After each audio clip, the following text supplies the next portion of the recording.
जय जिनेन्द्र। मेरे इस जैन सोल यह जैन दर्शन के वैज्ञानिक वाहिनी को लाइक करें, शेयर करें, सब्सक्राइब करें और बेल आइकॉन दबाएं। और आप हमें हमारे वीडियो के नीचे दिए गए पेज पर भी फॉलो कर सकते हैं।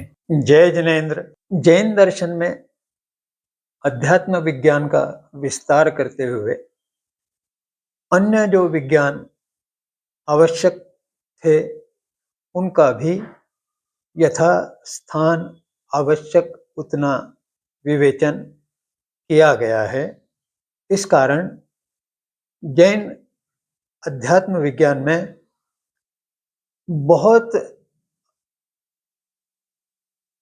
सारे विभिन्न विज्ञानों पर प्राथमिक जानकारी प्राप्त होती है और आश्चर्य होता है कि जब कोई विज्ञान के उपकरण उपलब्ध नहीं थे, उस समय महावीर भगवान ने इस प्रकार के विज्ञानों का, सूक्ष्म विज्ञानों का विवरण किया और विषय समझाने का प्रयास किया। आज हम कुछ और विज्ञानों के संबंध में बात करेंगे। चिकित्सा विज्ञान यह एक बहुत महत्वपूर्ण विज्ञान है। इसमें शरीर रचना विज्ञान यानी आज जिसे एनाटॉमी कहते हैं, उसके संबंध में भी कुछ जानकारी दी हुई है। जैसे मनुष्य के शरीर में 12 पसलियां होती है, यह जैन दर्शन के विज्ञान में बताया हुआ है। शरीर क्रिया विज्ञान अर्थात आज जिसे फिजियोलॉजी कहते हैं, उसमें से एक महत्वपूर्ण बात जो बताई गई है वह यह कि मनुष्य शरीर की जो अन्न पाचन संस्था बताई गई है वह केवल शाकाहार के लिए बनी हुई है। यह विशेष विधान स्पष्ट रूप से किया गया है। और जब आज के विज्ञान का, आज की फिजियोलॉजी का, शरीर क्रिया विज्ञान का अध्ययन किया जाता है तो पता चलता है कि जिस प्रकार से यह अन्न नलिका मुंह से लेकर तक तो विष्ठा के उत्सर्जन तक बनी हुई है, वह पूर्ण रूप से केवल शाकाहार के लिए बनाई गई है। और भ्रूण विज्ञान के संबंध में तो क्या कहें, जिस प्रकार का वर्णन गर्भधारणा के संबंध में आधुनिक विज्ञान में दिया गया है, उससे भी कुछ सूक्ष्म वर्णन जैन दर्शन में दिया गया है। और यह भी बताया गया है कि उस समय यह विज्ञा लोगों को प्राप्त थी कि किस प्रकार का मिश्रण स्त्री और पुरुष के रसों का होगा, उस आधार पर गर्भ का लिंग तक निश्चित कर दिया जाता था। इस प्रकार का जो वर्णन है वह अकल्प्य है। कृत्रिम गर्भधारणा, स्त्रियों के गर्भाशय के विभिन्न रोगों के कारण संतति पर प्रभाव या स्त्री का वंध्य होना, इस संबंध में भी काफी रोचक जानकारी दी गई है। दो बातें बहुत महत्वपूर्ण हैं। एक, 48 मिनट समय गर्भधारणा के बाद बीतने के समय गर्भ का लिंग बताया जा सकता था, ऐसा जैन विज्ञान में उल्लेख है। और दूसरा, गर्भ हस्तांतरण की क्रिया 82 दिनों के गर्भ होने तक की जा सकती है, ऐसा भगवान महावीर के गर्भ का साहरण जो किया गया उसके आधार पे स्पष्ट किया गया है। यह एक और भी बड़ी महत्वपूर्ण बात है, क्योंकि अभी तक ज्यादा से ज्यादा, अधिक से अधिक कुछ 7 सप्ताह तक के गर्भ का हस्तांतरण किया जा सकता है। जो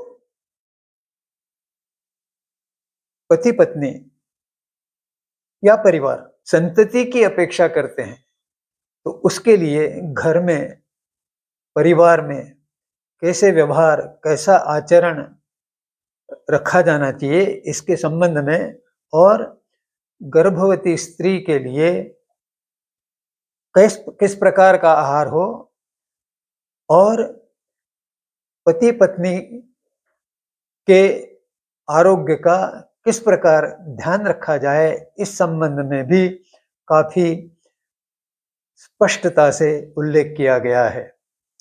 और भी बहुत सी बातें हैं, लेकिन आज चिकित्सा विज्ञान के संबंध में इतना ही रोककर आगे मैं स्वास्थ्य विज्ञान के संबंध में बात करूंगा। अब यह जो स्वास्थ्य विज्ञान है, यह तो जैन दर्शन का बहुत ही प्रगत विज्ञान है। आप देखिए कि आहार की 4 विभाग किए गए हैं जैन आहार विज्ञान में। एक तो है अन्न, दूसरा है पानी, तीसरा है मिष्टान्न, और चौथा है मुखवास। इस प्रकार का वर्गीकरण किसी और अन्य दर्शन में वैज्ञानिक दृष्टि से नहीं किया गया है। आहार में स्पष्ट कहा गया है कि यह शाकाहारी हो, उसमें और अधिक सात्विक बनाने के लिए तामसिक आहार का त्याग करना होगा। तामसिक आहार अर्थात प्याज, लहसुन, बैंगन, इस प्रकार की जो सब्जियां है उनका त्याग करना, अर्थात तामसिक आहार का त्याग करना है। राजसिक आहार पे भी कुछ बंधन लगाए हैं। राजा को जिस प्रकार के कार्य करने पड़ते हैं, उसे राजसिक आहार लेना आवश्यक हो जाता है, क्योंकि उसे क्षत्रिय धर्म पालना होता है, और क्षत्रिय धर्म पालन के लिए बाहुबल और युद्ध कला, ये ज्ञान जरूरी होता है। इसलिए उनको हृष्ट पुष्ट बनकर लड़ाई के लिए नित्य तैयार रहना पड़ता है, तो उनके लिए वो राजसी आहार ठीक है। परंतु जिसे आध्यात्मिक विकास करना है, उसके लिए केवल सात्विक आहार लेने की बात कही गई है, और इस सात्विक आहार का बहुत अधिक विस्तार से स्पष्टता पूर्वक विवेचन और विवरण दिया गया है। पेय, जैन दर्शन में केवल पानी को ही पेय माना गया है। चाय, इसका नाम पेय है, लेकिन यह पेय नहीं है, यह अन्न में ही आता है। कोका कोला या शरबत, इस प्रकार के जो भी पानी के तरल तरल दिखाई देते हैं, लेकिन उनमें कुछ और भी बातें मिलाई हुई है, तो ऐसे जो तरल पदार्थ है उन्हें पेय नहीं माना गया है, उन्हें अन्न में शामिल वर्गीकरण किया गया है। और उसके पश्चात जो मिष्ठान्न है, इसके ऊपर 2 बात है, एक तो मिठाइयाँ और दूसरे नमकीन पदार्थ। इनका नियमन करने की बात कही गई है, क्योंकि ये अधिक मात्रा में खाने से शरीर स्वास्थ्य को बिगाड़ते हैं। और अंत में मुखवास अर्थात मुख शुद्धि और अन्न पाचन, इसके लिए जो पदार्थ खाए जाते हैं वे 2 पदार्थों का उल्लेख इसमें है। जैसे पान खाया जा सकता है जो पाचक है, और लवंग जैसे पदार्थ जो है वो मुख में रखने से मुख शुद्धि हो जाती है। और भी अन्य पदार्थों की बात है। इसके साथ ही उपवास का भी एक विषय है, लेकिन आज यहाँ तक विवेचन करते हुए मैं आपसे आग्रहपूर्वक प्रार्थना करूँगा कि जो प्रश्न आपको जैन दर्शन के या किसी आगम के संबंध में उपस्थित हुए हो, तो उन प्रश्नों को कमेंट सेक्शन द्वारा मुझे भेजें और उनके उत्तर देने के लिए मुझे अवसर दें। जय जिनेंद्र।